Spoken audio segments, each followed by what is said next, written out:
성경은 우리에게 위에 있는 권세에게 복종하라 그렇게 가르칩니다. 왜냐하면 모든 권세를 하나님이 세우셨고 하나님은 이 권위를 통해서 이 세상을 안정과 질서와 평화의 나라로 다스리기 원하시기 때문입니다. 권세를 거스리는 것은 하나님의 명령을 거스리는 것으로 이런 사람은 하나님의 심판을 자취하리라 라고 경고하십니다.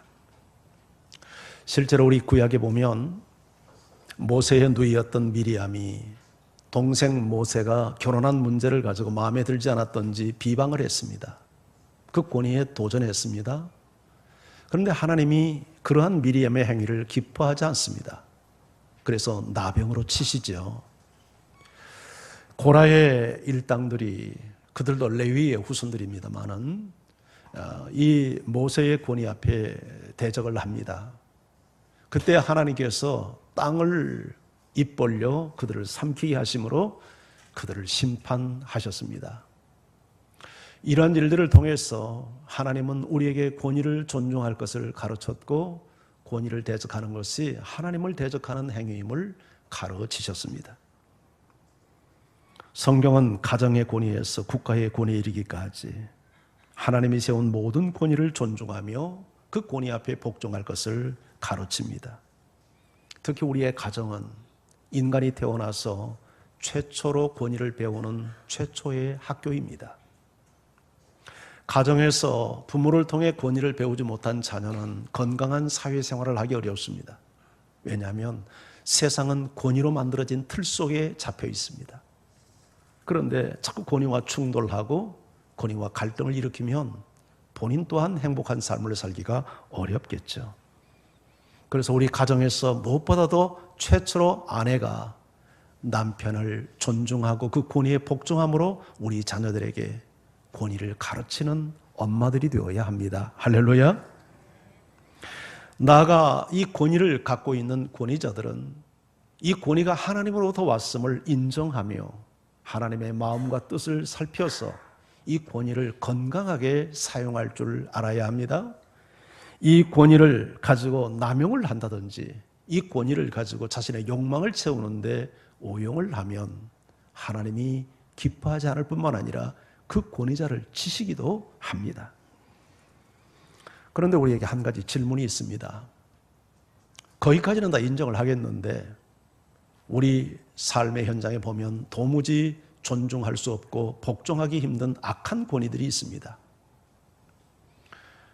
유태인을 600만이나 살해했던 히틀러를 비롯해서 이 땅에는 도저히 존중할 수도 없고 복종하기도 힘든 악한 권위들이 너무나도 많습니다. 그런가 하면 마귀는 광야에서 금식 중인 예수님을 향하여서 이렇게 유혹합니다. 자, 누가복음 4장 5절 6절 말씀 같이 한번 읽어볼까요? 시작. 마귀가 또 예수를 이끌고 올라가서 순식간에 천하만국을 보이며 이르되 이 모든 권위와 그 영광을 내가 네게 주리라. 이것은 내게 넘겨준 것이므로 내가 원하는 자에게 주노라. 아멘. 이게 아멘을 해야 될지 모르겠어요. 마귀가 금식하는 예수를 이끌고 높은 곳에 이끌고 가서 순식간에 한순간에 천하만국 온 세상을 보여줍니다. 그리고 이 모든 세상의 권위와 영광을 내가 마귀가 예수에게 주겠다고 제안합니다. 왜냐하면 이것은 내게 넘겨준 것이므로 내가 원하는 자에게 줄 수 있다 이렇게 말합니다. 이게 사실일까? 이게 진리일까? 자, 이렇게 본다면 이것을 사실로 본다면 스탈린이나 아니면 히틀러와 같이 사람을 벌레 죽이듯 했던 그들의 권위는 하나님이 세운 권위라기보다는 마귀가 세운 권위라고 보는 것이 합당하지 않을까 하는 생각을 하게 됩니다. 요한복음에 보면 예수님께서 이 마귀를 향하여서 3번이나 마귀는 세상 임금이다, 세상을 다스리는 권위자다 그렇게 인정을 합니다. 에베소 2장 2절에서는 마귀를 가리켜서 공중 권세를 잡은 자다 그렇게 이야기합니다. 공중 권세를 잡은 자다. 자, 이것을 보면 세상을 다스리는 권위가 마귀에게 있다는 사실을 예수님도 인정하고 성경도 인정하는 것처럼 성경이 되어 있습니다. 그런데 여기에는 해석이 좀 필요합니다. 자, 하나님께서 아담을 지으시고 나서 모든 만물의 이름을 지을 수 있는 권위를 주었습니다. 그리고 그것을 다스리고 통치하는 권한을 준 겁니다. 이걸 다른 말로 말하면 세상 임금이 되게 한 겁니다. 임금은 다스리는 자죠. 세상을 다스리는. 그러나 하나님의 권위 아래서 세상을 통치하는 권한을 아담에게 주었습니다. 그런데 아담이 마귀의 말을 듣고 마귀의 꼬임에 넘어가 마귀 말에 순복하는 순간 그가 세상을 다스릴 수 있는 권한을 빼앗깁니다. 그래서 마귀가 내게 권한을 넘겨줬다 이렇게 말한 의도가 바로 이것을 근거해서 한 말이라고 여겨집니다. 그로 이 마귀는 세상 임금이요 공중 권세 잡은 자로 행세를 하고 있습니다. 그런데 여기서 우리가 한 가지 기억해야 될 게 있습니다. 마귀가 세상에 강력한 영향을 미치는 것은 틀림없는 사실인데, 그러나 마귀가 갖고 있는 권위는 절대 권위가 아닙니다. 마귀의 권위 또한 하나님으로부터 물려받은 위임 권위입니다. 그래서 마귀는 절대 권위로 자기의 권한을 가지고 누구에게 권위를 부여한다든지 이 세상을 자기 마음대로 다스릴 수가 없습니다. 그건 어느 정도 과장이고 거짓에 해당하는 말이죠. 대표적 한 사례가 욥의 경우입니다. 자, 욥을 하나님께서 마귀에게 칭찬을 했더니 공연히 그러겠습니까? 하나님이 복을 주니까 섬기겠죠. 그래서 시험을 하게 하지 않습니까? 이것 때문에 마귀가 욥의 동방의 가장 큰 부를 가지고 있는 욥의 재산을 다 한순간 무너뜨립니다. 다 빼앗아가 버립니다. 뿐만 아니라 10 자식을 한순간에 다 죽입니다. 또 욥의 건강까지 다 죽입니다. 그런데 이 모든 것들이 다 하나님의 결제하에 일어난 일입니다. 하나님의 권한 밖에서, 권위 밖에서 일어난 독단적 행위가 아니라 하나님에게 결제를 득하고 나서 취한 행동들입니다. 그러니까 마귀가 예수님에게 내가 너에게 세상의 모든 권위와 영광을 줄 수 있다는 말은 매우 과장된 말이고, 이건 허풍이고 이것은 거짓에 해당하는 말로 우리가 이해해야 합니다. 마귀가 첫째 아담을 거짓으로 유혹해서 넘어뜨린 것처럼 둘째 아담으로 오신 예수님을 거짓으로 넘어뜨리기 위한 유혹이었다. 이렇게 보는 것이 마귀가 주장하는 말의 정확한 이해일 것입니다. 더욱이 모든 권세는 하나님이 세웠기 때문에 하나님이 세운 권세 따로 있고 마귀가 세운 권세가 따로 있지 않습니다. 아멘. 그러나 세상에는 선한 권위도 있고 악한 권위도 있는 것이 사실입니다. 그것은 타락한 세상에서 마귀가 공중권세 잡은 자로 세상의 임금으로서 영향을 미치고 있기 때문이죠. 권위 자체를 세우는 것은 하나님의 권한이지만 세워진 권위에 악한 영향을 미치는 것은 사단도 할 수 있는 일임을 성경은 인정하고 있는 것입니다. 이런 의미에서 성경은 악한 권위라 해도 그 권위를 존중할 것을 가르칩니다. 자, 베드로전서 2장 18절 말씀을 같이 읽겠습니다. 시작. 사환들아, 범사에 두려워함으로 주인에게 순복하되 선하고 관용하는 자에게만 아니라 까다로운 주인에게도 순종하라. 여기 사환들은 종들이요, 좀 더 본질적 해석을 하면 노예들입니다. 모든 일에 있어서 두려워함으로 주인에게 순복하라 했는데, 이 두려워함으로 하는 말이 실질적으로 경외한다, 존중한다는 뜻을 갖고 있는 단어입니다. 모든 종들은, 노예들은 자기의 상전에게 존중감을 가져야 되고 그래서 순종해야 되는데, 성경은 이렇게 가르칩니다. 선하고 관용한 자에게만 아니라 까다로운 주인에게도 순종해라. 여기서 까다롭다는 말이 원문에 보면 거칠고 악한 자라는 뜻입니다. 거칠고 악한 이 주인, 그런 주인에게도 존중하는 마음을 갖고 순종해야 된다라고 말합니다. 자, 우리는 여기서 답을 얻을 수 있습니다. 권위를 존중하고 권위에 순복하는 것은 권위의 인격이나 권위의 실력 때문이 아니라 권위 자체 때문에 그를 존중하고 순복해야 된다는 사실을 이해하게 됩니다. 이게 하나님께서 세상을 다스리는 질서이기 때문입니다. 자, 예수님 자신도 이 부분에 있어서 본을 보여주셨습니다. 자, 예수님에게 사형을 언도했던 사람이 로마 총독 빌라도입니다. 그는 예수에게 죽을 죄가 없다는 사실을 몇 번이고 확인하고 확인했음에도 불구하고 자신의 정치적 생명을 보호하기 위해서 불법으로 사형 판결을 내린 그런 지도자입니다. 예수님은 얼마든지 이 불의한 재판을 거부할 만한 능력이 있었습니다. 그러나 예수님은 그렇게 행하지 않습니다.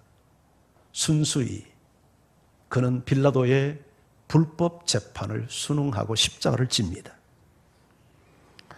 예수님의 이 본은 선한 권위뿐만 아니라 악한 권위도 하나님이 세우셨다는 사실을 간접적으로 인정하며 그리고 악한 권위에도 순복해야 할 것을 가르치는 내용이라고 볼 수 있습니다.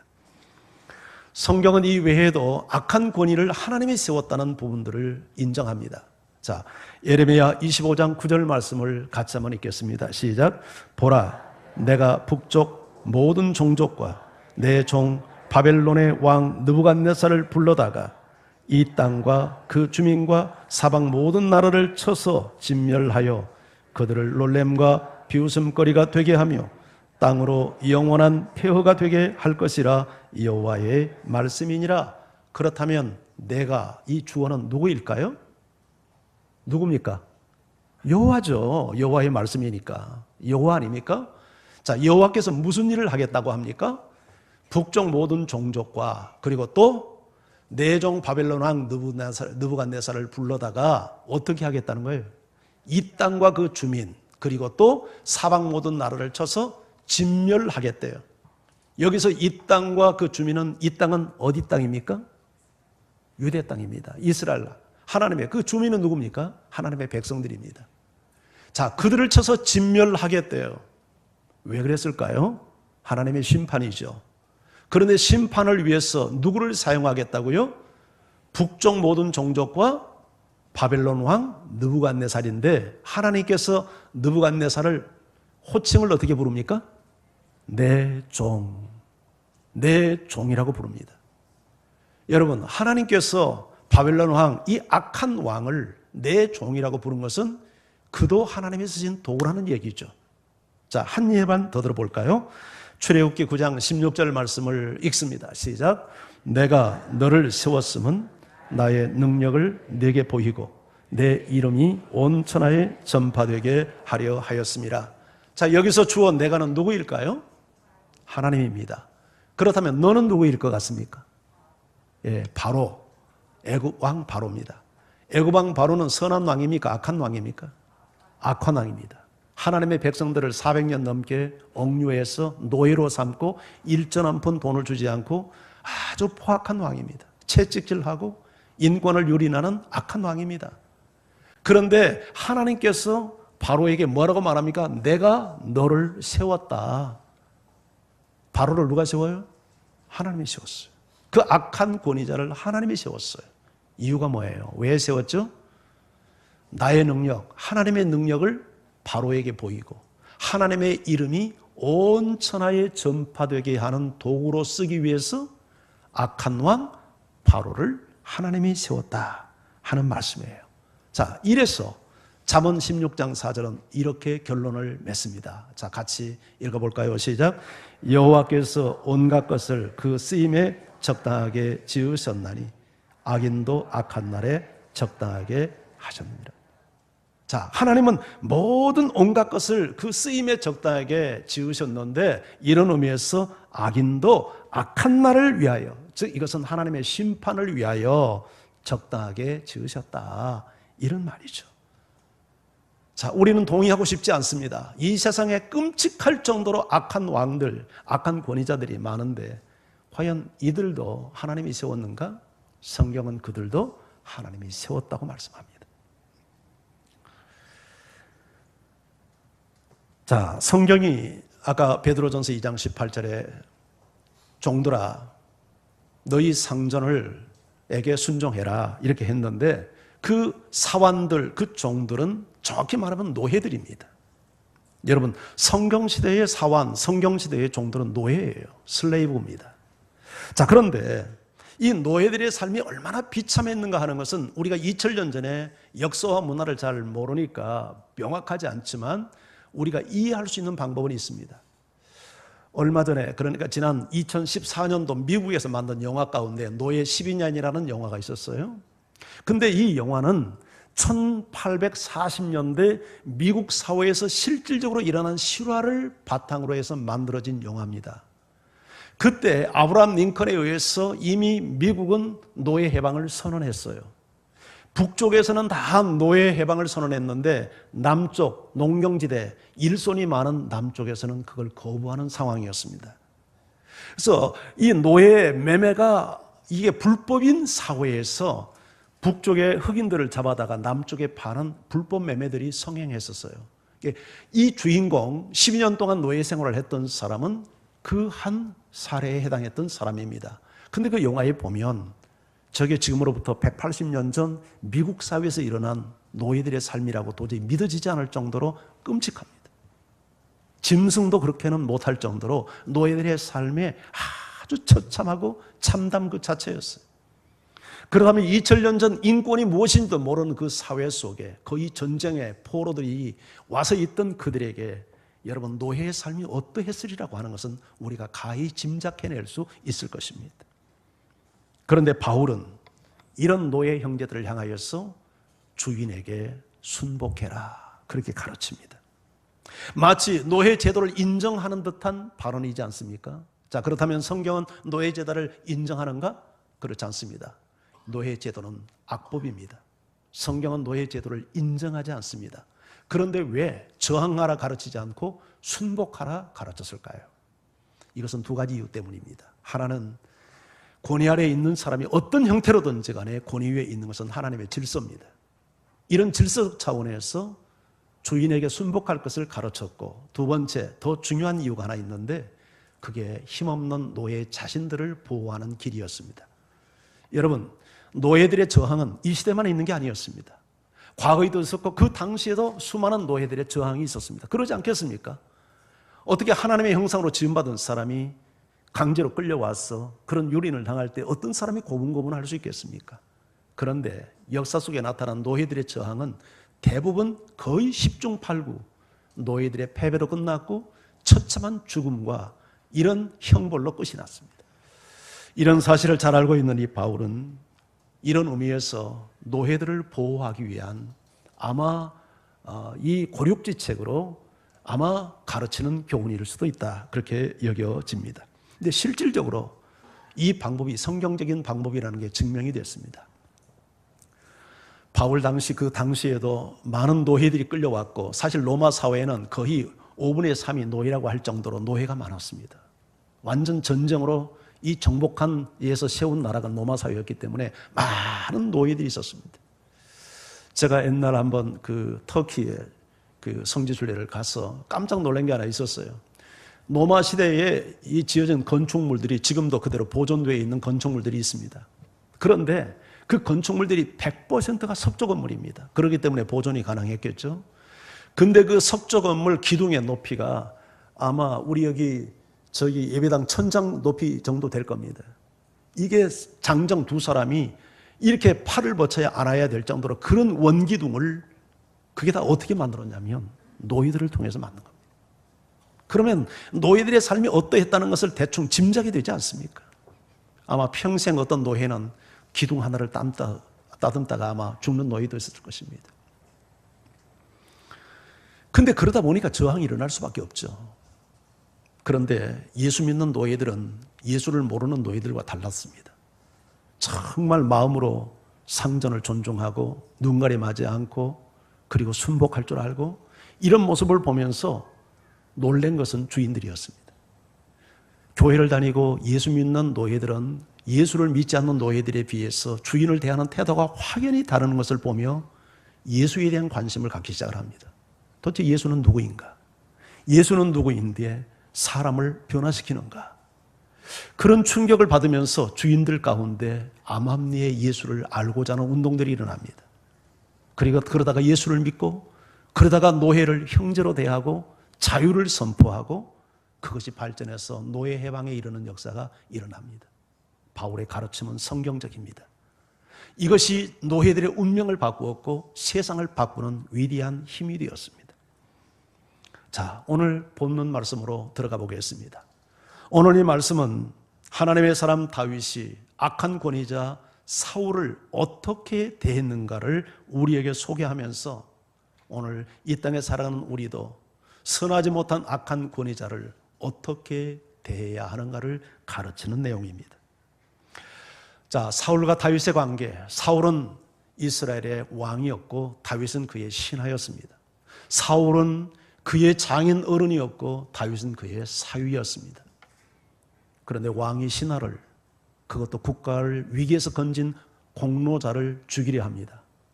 장인이 사위를 죽이려 합니다. 여러 차례 창을 던졌고 군대를 보내어 그를 살해하려 했습니다. 이유는 딱 하나였습니다. 시기심 때문이었습니다. 여러분, 어떤 이유로든지 시기심은 성령의 역사가 아닙니다. 그건 사탄의 역사입니다. 여러분의 마음속에 시기심 때문에 누군가를 견제하거나 누구를 죽이려 한다면 그건 하나님이 주는 마음이 아닙니다. 경계해야 합니다. 자, 그래서 다윗은 도망을 칩니다. 그래서 10년 세월이 넘는, 10여 년이 넘는 많은 세월을 도망자의 삶을 사는데 다윗이 유대 남쪽 십광야 하길라라고 하는 산에 숨어 있다는 정보가 사울 왕에게 접수됩니다. 이때 사울이 직접 3,000명의 군사를 이끌고 다윗을 잡기 위해서 그 현장에 나간 내용이 오늘 우리가 읽었던 내용입니다. 그런데 하나님은 다윗을 보호하기 위해서 정보를 미리 알려줍니다. 하나님이 함께하는 사람을 누구도 손댈 수 없다는 것을 보여주는 것이죠. 자, 그들은 먼 길을 걸어왔기 때문에 피곤에 지쳐서인지 3,000명이 진영을 형성하고 잠이 들었는데 한 사람도 이유 없이 모든 3,000명이 다 잠이 들었습니다. 이때 다윗은 요압의 동생인 젊은 청년 이 아비새를 데리고 이 적진 속에 침투해 들어갑니다. 사울이 잠들어 있는 가장 중앙 센터까지 침투해 들어가도록 아무도 알아보지 못했습니다. 사울도 잠들고 그를 지키는 호위 무사들도 잠들어 있었습니다. 사울 곁에 창이 꽂혀 있습니다.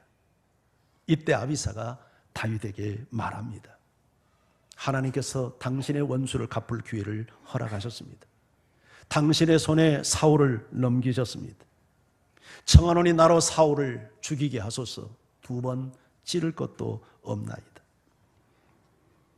이것은 누가 봐도 다윗으로 하여금 원수를 갚도록 허용한 하나님의 기회라고 생각할 만한 환경이었습니다. 다윗이 사울을 죽인다 해도 죄가 되지 않을 것입니다. 이것은 정확한 정당 방위이기 때문입니다. 율법도 인정하는 정당 방위입니다. 그리고 이제 사울을 하나님께서 이미 버렸고 다윗에게 사무엘 선지자를 통해서 왕이 되도록 기름 부음을 받는 상태입니다. 사울을 죽이면 더 이상 생명의 위협을 당하지 않아도 되고 도망치지 않아도 되고, 그리고 하나님께서 이미 자신에게 기름을 부었기 때문에 왕이 될 수 있는 기회라고 얼마든지 판단할 수 있습니다. 아비새의 말은 100번 지당했습니다. 그런데 이런 상황에서 다윗이 나타낸 반응은 참으로 놀랍습니다. 자, 우리 사무엘상 26장 9절에서 12절을 제가 읽을 테니까 여러분은 눈으로 한번 따라 읽어보시기 바랍니다. 다윗이 아비새에게 이르되 죽이지 말라. 누구든지 손을 들어 여호와의 기름 부음 받은 자를 치면 죄가 없겠느냐 하고, 다윗이 또 이르되 여호와께서 살아계심을 두고 맹세하노니 여호와께서 그를 치시리니 혹은 죽은 날이 이르거나 또는 전쟁에 나가서 망하리라. 내가 손을 들어 여호와의 기름 부음 받은 자를 치는 것을 여호와께서 금하시나니 너는 그의 머리 곁에 있는 창과 물병만 가지고 가자 하고, 다윗이 사울의 머리 곁에서 창과 물병을 가지고 떠나가되 아무도 보거나 눈치채지 못하고 깨어있는 사람도 없었으니 이는 여호와께서 그들을 깊이 잠들게 하셨으므로 그들이 다 잠들어 있었기 때문이었더라. 오늘 이 본문 내용은 참 놀라운 내용을 우리에게 전달합니다. 다윗이 아비새에게 말합니다. 죽이지 말라. 이유가 무엇입니까? 누구든지 손을 들어 여호와의 기름 부음 받은 자를 치면 죄가 없겠느냐. 그러면서 다윗이 말합니다.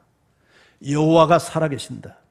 여호와가 그를 치시리니 그를 죽이든지 전쟁에서 망하게 하실 것이다. 내가 손을 들어서 여호와의 기름 부음 받은 자를 치는 것을 여호와께서 금하신 일이다. 너는 그 곁에 있는 창과 물병만 들고 나가자. 그런데 아무도 눈치채지 못했는데 그것은 하나님께서 그들을 잠들게 했기 때문이라는 겁니다. 이 상황은 다윗에게 사울을 제거할 수 있는 기회를 완벽하게 제공한 상황이었습니다. 그런데 한 가지가 걸립니다. 기름 부은 자를 손을 들어 치지 말라. 다윗은 상황보다는 하나님의 말씀 앞에 순복하는 태도를 보이고 있습니다. 사람이 우리가 어떤 일을 결정할 때 상황 논리나 아니면 자기 중심적인 해석을 할 때가 참 많습니다. 그러나 다윗은 이 기가 막힌 상황에서도 상황 논리나 자기 해석을 따르지 않습니다. 하나님이 뭐라고 말씀하는가에 대해서 명확하게 귀를 기울였습니다. 그래서 옳게 분별할 수 있었고, 그는 상황 논리나 자기중심적인 해석의 유혹으로부터 자유를 얻을 수 있었던 것입니다. 사울왕은 분명 악한 왕입니다. 그러나 다윗은 그도 하나님이 세웠다는 그 권위를 인정합니다.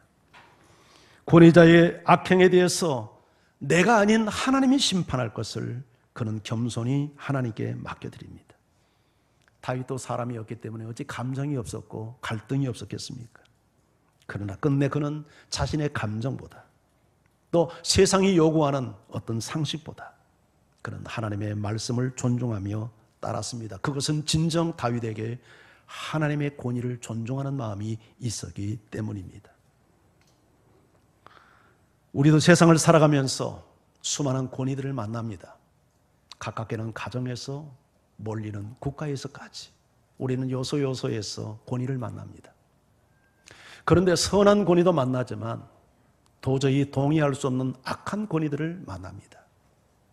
여러분의 가정에서, 여러분의 직장에서, 또 사회 속에서 이런 권위자들을 만납니다.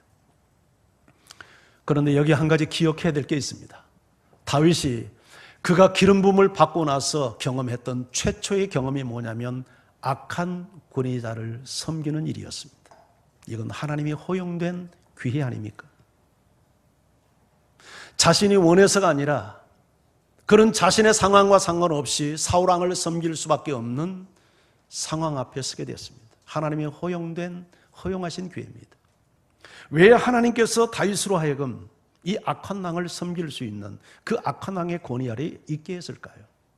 그를 통해서 배워야 될 교훈이 있고 훈련이 있고 연단이 필요했기 때문일 것입니다. 다윗은 사울을 보면서 나는 이런 악한 권위자가 되어서는 안 된다는 것을 어쩌면 반면교사 삼아 배울 수 있었을 것입니다. 하나님께서 당신을 악한 권위 아래 두실 수 있습니다. 그러나 거기에 숨겨진 하나님의 지혜와 섭리가 있다는 사실을 믿으시기를 바랍니다. 다윗은 사울이 자신의 생명을 빼앗으려는 상황에서도 왕을 하나님이 세운 권위자라는 사실을 인정하며 존중했고, 사울 왕의 그 악함과 잔인함만 보지 않고 그를 하나님이 세웠다는 권위를 더 먼저 보았던 것입니다. 그래서 그는 하나님이 세운 권위자 사울을 존중할 수 있었고, 이러한 다윗을 하나님은 내 마음에 합한 자라 칭찬하며 결국 하나님께서 사울을 심판하고 사울의 나라를 다윗에게 넘겨주십니다. 이것을 역대상 10장 14절이 이렇게 기록했습니다. 자, 같이 한번 읽겠습니다. 시작. 여호와께서 그를 죽이시고 그 나라를 이새 아들 다윗에게 넘겨주셨더라. 사울을 누가 심판합니까? 하나님이 심판합니다. 그리고 그 사울의 나라를 빼앗아 다윗에게 주었습니다. 다윗의 판단은 옳았습니다. 다윗이 사울을 죽일 수 있는 기회는 어쩌면 다윗에게는 시험이었습니다. 그러나 그는 하나님의 말씀을 붙들고 잘 승리했습니다. 우리 한국인 가운데 여성인데 미국 실리콘밸리에서 대기업을 이룬 성공하는 기업인이 있습니다. 김태현 씨, 혹시 아십니까? 이분은 처녀 시절 때 미국에 건너가서, 이분이 원래 처녀인데 태권도 5단 사범입니다. 미국에서 태권도 도장을 열어가지고 돈을 벌고 그 돈을 가지고 사업을 해서 지금은 대기업을 이루었습니다. 그런데 김태현 씨가 미국에 건너가게 된 동기가 있었습니다. 그것은 그 가정이 역기능적 가정이었습니다. 그 아버지가 정말 무식하고 포악했습니다. 늘 술에 취해서 살았고 가족들에게 폭력을 일삼았습니다. 어머니를 그렇게 많이 두들겨 팼습니다. 보다 못한 김태현의 남동생이 그런 아버지를 구타했습니다. 그리고 아버지를 구타했다고 하는 이 자괴감을 견디지 못하고 남동생이 농약을 먹고 자살해버립니다. 이런 광경을 지켜보면서 김태현은 정념이 떨어져서 도저히 한국에 못 살겠다 하고 미국으로 이민을 갔던 겁니다. 그리고 거기서 하나님을 만나 새로운 인생을 살게 되었어요. 아버지가 아무리 폭력을 행하고 그릇된 권위자라 하더라도 아버지에게 폭력을 행사했던 그 자식의 가슴 속에는 평생 지워지지 않는 페륜나라고 하는 좋은 글씨를 달고 살아야 할 것입니다. 이건 불행입니다. 아무리 권위자가 잘못된 악을 행한다 해도 그것은 성경적인 방법이 아닙니다. 혹시 여러분의 부모 가운데 이런 악한 권위를 갖는 잘못된 아마 부모가 있다면 위에서 기도하십시오. 부모에게 폭력을 행사하거나 권위자에게 폭행을 가하는 것은 하나님의 방법이 될 수 없다는 것입니다. 이런 다윗에게 하나님은 복을 주십니다. 시편 89편 20절 24절 제가 한번 읽어볼게요. 내가 내 종 다윗을 찾아내어 나의 거룩한 기름을 그에게 부었도다. 내 손이 그와 함께하여 견고하게 하고 내 팔이 그를 힘이 있게 하리로다. 원수가 그에게 강탈하지 못하며 악한 자가 그를 곤고하게 못하리로다. 내가 그 앞에서 그 대적들을 박멸하며 그를 미워하는 자들을 치려니와 나의 성실함과 인자함이 그와 함께하리니 내 이름으로 말미암아 그의 뿔이 높아지리로다. 여러분, 감당하기 힘든 복을 주었습니다. 내가 내 종 다윗을 찾아내어 나의 거룩한 기름을 그에게 부었도다. 내 손이 그와 함께하여 여호와의 손이 다윗과 함께하여 다윗을 견고하게 하고 내 팔이 그를 힘있게 하리로다. 원수가 그에게 강탈하지 못하며 악한 자가 그를 곤고하게 못하리로다. 내가 그 앞에서 내 대적들을 박멸하고 그를 미워하는 자를 치려니와. 다윗이 치지 않았지만 하나님이 쳤습니다. 나의 성실과 인자함이 그와 함께하리니 내 힘으로 말미암아 그의 뿔, 다윗의 권위가 높아지리로다. 다윗이 하나님의 권위를 인정하니 하나님 또한 다윗의 권위를 높이셨습니다. 할렐루야. 이런 은혜가 여러분과 함께하기를 축복합니다. 사도행전 23장에 보면 사도 바울이 산헤드린에 붙잡혀 가서 재판받는 신문을 당하는 내용이 소개됩니다. 이때 사울은 그 산헤드린, 예수님을 사형 판결했던 산헤드린 공회에서 자기 자신을 이렇게 변호합니다. 오늘날까지 범사의 모든 일에 양심을 따라 내가 하나님을 섬겼노라. 그러니까 그 옆에 있던 대제사장 아나니아가 사울 곁에 있는 신문하는 사람에게 입을 치라고 합니다. 근데 성경은 입을 쳤는지 안 쳤는지까지는 나오지 않지만 이때 바울이 그 대제사장에게 강렬한 어조로 항의합니다. 화 있을진저 이 아까 회칠한 무덤이여, 하나님이 너를 치시로다. 네가 나를 판단한다고 앉아서 율법을 어기고 나를 치라고 명하느냐? 이렇게 강렬한 거의 폭력적인 언어를 쓰면서 항의합니다. 그때 그 곁에서 신문했던 사람이 책망합니다. 너는 대제사장에게 그렇게 욕을 하느냐? 그때 사울이 이렇게 반응합니다. 사도행전 23장 5절 말씀, 자 같이 읽죠. 시작. 바울이 이르되 형제들아 나는 그가 대제사장인 줄 알지 못하였노라. 기록하였으되 너의 백성의 관리를 비방하지 말라 하였느니라 하더라. 자기에게 입을 치라고 그렇게 명한 자가 대제사장인 줄 몰랐다는 거예요.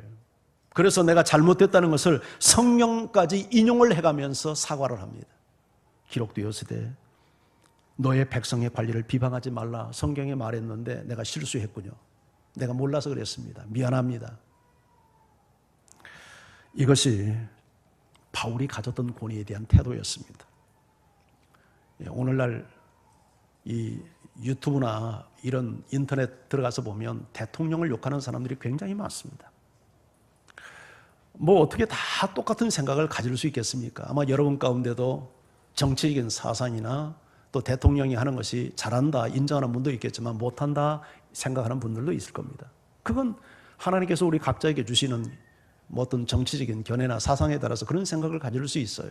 하지만 나와 다른 생각을 가졌다고 해서 너무 상스럽고 몰상식하게 하나님이 세운 권위자를 비방하고 욕하는 것은 성경적이지 않습니다. 기록되었으되 너의 백성의 관리를 비방하지 말라 하였느니라. 이게 성경의 가르침 아닙니까? 그러니까 하나님께서 잘났든 못났든 권위를 세웠으면 그를 존중하는 마음을 갖는 것이 성도가 가져야 될 태도라 하는 것입니다.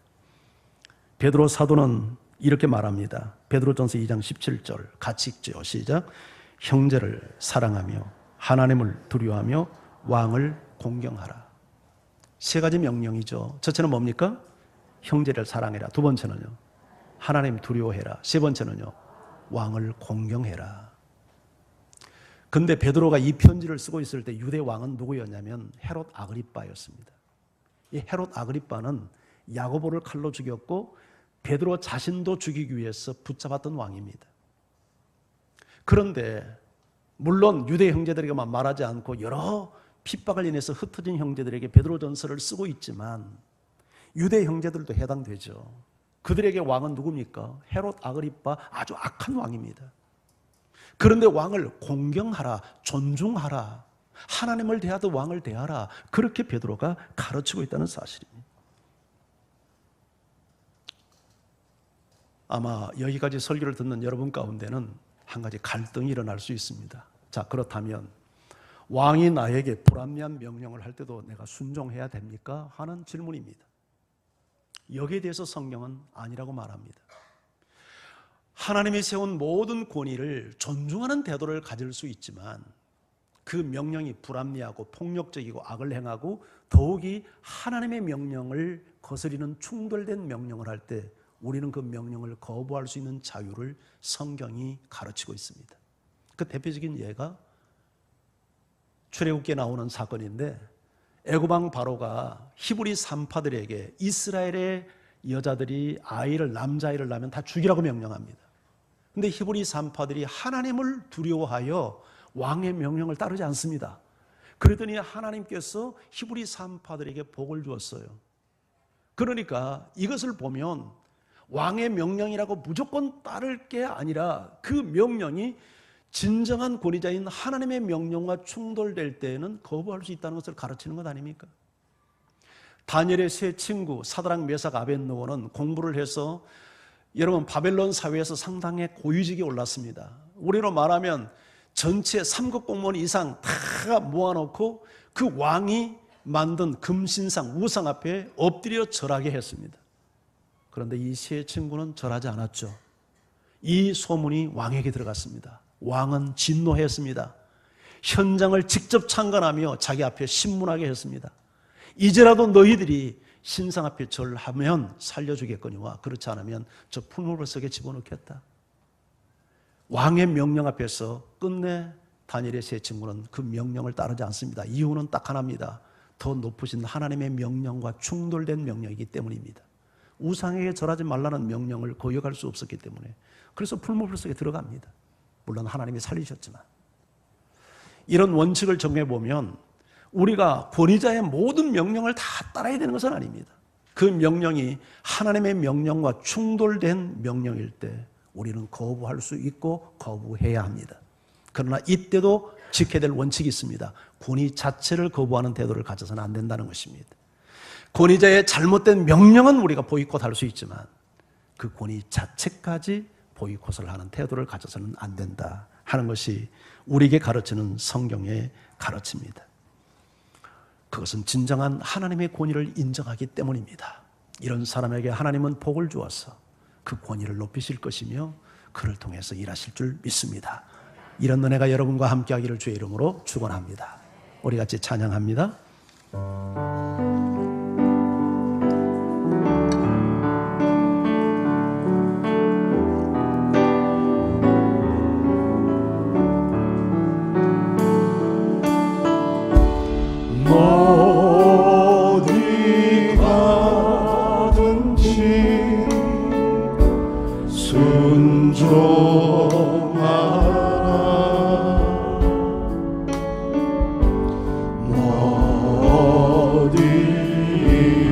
어디든지 충성하라.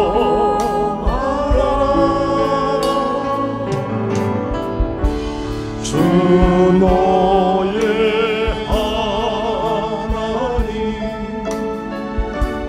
왕 되신 주 영원히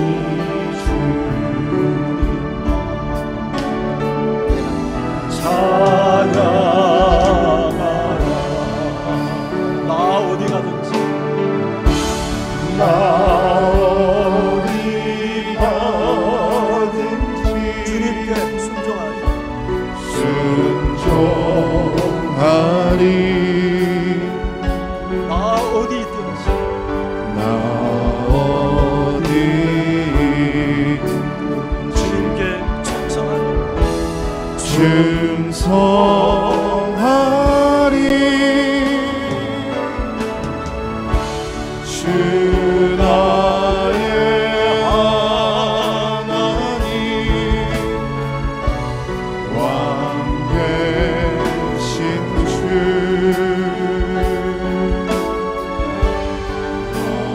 영원히 주님만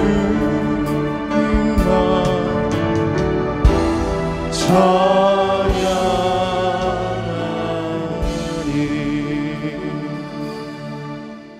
모든 권위는 하나님이 세웠습니다. 그 권위가 비록 악한 권위라 할지라도, 인격적으로 문제 있는 권위라 할지라도 하나님이 세웠습니다. 하나님은 권위를 통해서 세상을 질서와 안정과 평화의 방법으로 다스리기를 원합니다. 그래서 권위를 존중해야 합니다. 권위에게 순복할 줄 알아야 합니다. 단 악한 권위에 대해서 어떻게 할 건가? 악한 권위도 하나님이 세우셨음을 성경이 인정합니다. 느부갓네살 바로를 내가 세웠다 내 종이라고 말합니다. 악한 자도 악한 날에 쓸 목적을 위해서 하나님께서 허용하셨습니다. 그 권위를 하나님이 세운 권위임을 인정하라고 말합니다. 하지만 그가 하나님의 권위 앞에 충돌된 그릇된 명령을 할 때는 거부할 수 있어야 되고 거부해야 합니다. 그러나 그때도 권위에 대한 존중감을 잃어서는 안 된다고 말합니다. 이런 균형이 여러분에게 있기를 원합니다. 이 시간 주신 말씀 붙들고 우리 기도하며 하나님 앞에 나아갑니다.